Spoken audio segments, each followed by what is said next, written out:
คนมีเงินนะเขาบ่มักปากคนทุกข์ยากละมักอวดมักโสการแต่งตัวต้องรู้ไว้ก่อนเน้นเงินผ่อนละบ่จ่ายเงินสดแม้นแต่รถก็ยังเป็นหนี้เอาดาวทุกอย่างและที่มันควงหน้าห้าเงินมากก็ใส่ตายแต่นี่กินของดีละบ่ฮู้จักอดออมทุกข์ก็ยอมต้องเลิศไว้ก่อน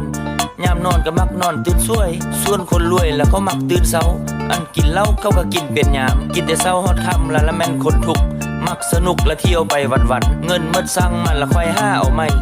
ชีวิตบ่ค่อยมีเป้าหมายต่างกันหลายกับคนมีเงินเข้าเพลิดเพลินนำการซอกันห้าบ่เสียเวลากับอบายยมุกบาดคนทุกเรื่องกินเป็นใหญ่มักใส่ใจแต่เรื่องไฮซาละมักโลมักละละหานเหล้าหานเบียร์เสียเวลาเนี่ยบ่มีประโยชน์มักโพสและแม่ซื้อห้วยเสียงดวงบ่ค่อยเป็นห่วงเรื่องอนาคตมีเท่าได้กินหมดบ่เหลือเอาไว้บ่มักใส่ใจระหว่างแผนชีวิตซอกคบแต่มิตรจำพวกเดียวกันอยู่ไปวันๆละห้าเช้ากินค่ำเฮ็ดประจำแล้วแม่ตั้งวงกินเหล้าบ้านเพิ่นเมาแล้วคุยโวโอ้อวดวันตัวๆลำเพิ่นหาวอย่าสูบเงินซ้ำตุ๊บยังบ่เจียมสังขารลูกเมียมันสิกินยังกะสร้างมาสร้างแตกต่างกับคนเข้าห่างหมี